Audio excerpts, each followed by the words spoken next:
नमस्कार, मी मनीषा कुलकर्णी। आज मी माझ्या चॅनलतर्फे आमचा जो ग्रुप आहे, आपला प्ले ग्रुप म्हणून, तो खरं वास्तविक म्हणजे सगळ्या 65च्या पुढच्या बायकांचा ग्रुप आहे। म्हणजे तसा आजी आजोबा, पण 65च्या पुढं आपलं दुसरं बालपण असतं, म्हणून त्याला आम्ही आपला प्ले ग्रुप असं नाव ठेवलेलं आहे। आणि आमच्या प्ले ग्रुपची सहल गेली ती, त्याचं एक थोडक्यात मी आपली माहिती तुम्हाला सांगणार आहे। तर आमची सहल दांडेलीला गेली ती। माझ्या एका मैत्रिणीनं दांडेलीचं नाव सुचवलं होतं सहलीला जायचं। आणि आमची जी म्हणजे काय म्हणतात मुख्याध्यापिका जी आहे ती कल्याणी गाडगीळ, म्हणजे ती 50 वर्षाच्या आतली आहे, पण ती आमची मुख्याध्यापिका आहे। तर ती सगळे कार्यक्रम मॅनेज करत असते। मग तिनं ठीक आहे म्हणाली, जाऊया आपण दांडेलीला। मग तिनं सगळी माहिती वगैरे काढली आणि आमची सहल दांडेलीला जायचं ठरलं। आता दांडेलीमध्ये बघण्यासारखं तसं अगदी काय म्हणजे अशी देवळं वगैरे आहेत किंवा काय असं नाही। तो एक जंगल कॅम्प आहे की निसर्गाचा आनंद घेणे आणि निसर्गासोबत म्हणजे मनोरंजन करणे, हा त्याच्यातला एक मुख्य हेतू आहे असं मला वाटतं। कारण संपूर्ण रस्ता जंगलाचा आहे। तर ठरल्याप्रमाणे आमची सहल ठरली आणि कल्याणीलाही काय तशी म्हणजे ती पण पहिल्यांदाच गेलेली होती, पण ती धाडसानी आमच्या सहली घेऊन जात असते सगळीकडं। तर सकाळी 7 वाजता आमचं जायचं ठरलं आणि 7ला आमची ट्रॅव्हलर निघाली। आम्ही 26 जणी होतो आणि जवळजवळ एक मध्ये 10 वाजता आम्ही फक्त नाश्ता केला आणि जवळजवळ 3 वाजता आम्ही पोचलो। तर सांगण्याचं महत्त्व असं की एकाही बाईनं कुरकुर केली नाही। वास्तविक 65च्या पुढच्या बायका म्हणजे सगळ्यांचे पाय बोलके, ट्रॅव्हलरमध्ये आम्ही बसलेलो, म्हणजे तसे ते पाय एका जागी वगैरे, पण सगळ्याजणी मोठ्या हौसेनं आनंद घेत होत्या आमच्या सहलीचा। गाणी म्हणत होत्या, बेंड्या खेळत होत्या आणि असं हे करत करत आम्ही 3 वाजता तिथं पोचलो। 3ला पोचल्यानंतर आम्ही जेवण केलं आणि किती थोडा वेळच विश्रांती झाली असेल। नंतर बोटिंगला जायचं म्हणून तिने सांगितलं आणि आम्ही बोटिंगला निघालो। गाड्या घेऊन गेल्या आम्हाला बोटिंगच्या ते जे ठिकाण आहे तिथंपर्यंत। आणि आभाळ गच्च भरलेलं होतं, पाऊस येईल का काय असं वाटत होतं, पण एकाही बाईनं कुठली कुरकुर केली नाही। अगदी आनंदानं बोटिंगला सगळ्या बायका एवढ्या 3 वाजेपर्यंत प्रवास करून अगदी मस्त तयार झाल्या, जॅकेटं बिकेटं घातली आणि आभाळ तसंच होतं। आता काय पाऊस नव्हता, पण येईल का काय काय सांगता येत नव्हतं। आणि 10 मिनिटात पाऊस सुरू झाला की हो, आणि चांगला रप रप रप रप एक 10-15 मिनटं पाऊस पडला। पण त्यांचं ते बोटिंगचं टायमिंग असतं ते 6 वाजेपर्यंत असतं आणि 6 वाजेपर्यंत बोटिंगचं टायमिंग असतं म्हणल्यानंतर सगळ्या बायका कोणी जॅकेट काढूया म्हणलं नाही, काय नाही, आपल्या सगळ्याजणी थांबल्या होत्या तशाच वाट बघत पावसाची, पाऊस थांबतोय का म्हणून। आणि एक 10-15 मिनिटांनी पाऊस थांबला म्हणल्यानंतर ते बोटिंगला नेणारी जी मुलं असतात त्यांनी काही नाही बोटी आणल्या आणि ह्या पण काय आम्ही पण सगळ्याजणी विचार न करता त्याच्यामध्ये जय श्रीराम करत बोटीमध्ये बसलो। भारत माता की जय, जय शिवाजी करत कल्याणी देत होती घोषणा, आम्ही मागणं देत होतो आणि बसलो बोटिंगमध्ये। आणि 2 बोट होत्या आमच्या आणि त्या 2 बोट त्यांनी तिथं काली नदी म्हणून आहे, तर त्या नदीमध्ये खूप विस्तीर्ण मोठी नदी आहे आणि त्या नदीमध्ये त्या बोटी त्यांनी सुरुवात केली बोटिंगला त्या मुलांनी। आणि पाऊस थांबला होता, पण बोटिंग सुरू झाल्यानंतर अशा मध्यावर गेल्या, आभाळ अगदी खूप भरलेलंच होतं तसं, पण पाऊस नव्हता, त्यामुळे सगळ्या आनंदित होत्या। आणि काय चमत्कारच की साक्षात सूर्यनारायणांनी दर्शन दिलं आणि ऊन पडलं, म्हणजे बोटिंगचा आनंद आमचा आणखीन द्विगुणित झाला।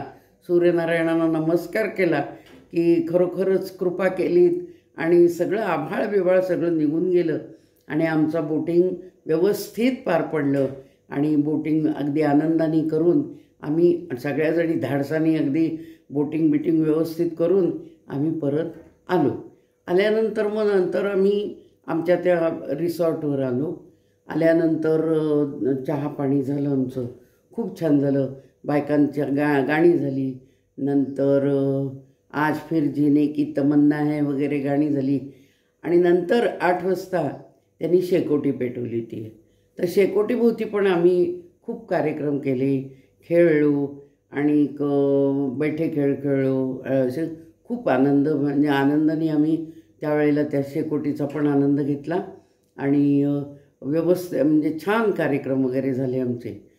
नंतर मग 9ला आम्ही जेवण केलं आणि सकाळी विश्रांती घेतल्यानंतर सकाळी 7 वाजता चहापाणी झालं आणि कल्याणीने सांगितलं आता रेन डान्स करायचा आहे. म्हणून रेन डान्सला ती आम्हाला 10 वाजता घेऊन गेली. तर रेन डान्सला असं मस्तपैकी पाऊस पडत होता. त्यांनी ती व्यवस्था केली ती रेन डान्सची तिथं. आणि तिने सांगितलं प्रत्येकीने थोडा थोडा वेळ तरी सेपरेट वैयक्तिक नाच करायचा आणि मग सगळ्यांनी मिळून नाच करायचा. प्रत्येकीने आनंद लुटला त्या पावसात नाचण्याचा. आणि आम्ही सगळ्यांनी मिळून त्या पावसामध्ये नाचण्याचा आनंद लुटला. आणि तसं रिसॉर्ट जे होतं ते थोडं उंच थोड्या पायऱ्या, थोडं उंच थोड्या पायऱ्या असं होतं. पण एकाही बाईनं तक्रार केली नाही, पाय दुखतायत झाली त्याची जाणीव झाली नाही, काही नाही. आणि आम्ही व्यवस्थित, आम्हाला आनंदीने आपल्या कल्याणीने आम्हाला आनंदानं व्यवस्थित तिथं नेलं. तिनं पण काय, यांना आता मी कसं घेऊन जाऊ, ह्या सगळ्याजणी एवढ्या वयाच्या, यांना कसं सांभाळायचं, काही नाही. आणि आम्हीसुद्धा अगदी एकीमेकीला हात, जिथं गरज पडेल तिथं हात धरून, एकीमेकीचा हात धरून बिरून अगदी नाच केला त्या पावसामध्ये. आणि एकीमेकीला धरून आम्ही त्या प्रत्येक ठिकाणी जात होतो. असा हा आम्ही आनंद लुटला. आणि हा निव्वळ कल्याणीनं सुद्धा त्याची व्यवस्था, आमची राहण्याच्या रूम वगैरे खूप सुंदर होत्या, खाणं जेवण वगैरे व्यवस्थित होतं. नंतर तिला आता ते बहुतेक तिनं 2-3 ठिकाणी आमच्या सहली नेल्या. त्यामुळे ह्या सगळ्या इतक्या 65च्या पुढच्या बायकांना कसं न्यायचं व्यवस्थित, कसं आणायचं, कारण बहुत करून एवढ्या वयाच्या लोकांना न्यायचं म्हणजे जरासं जोखमीचं काम असतं.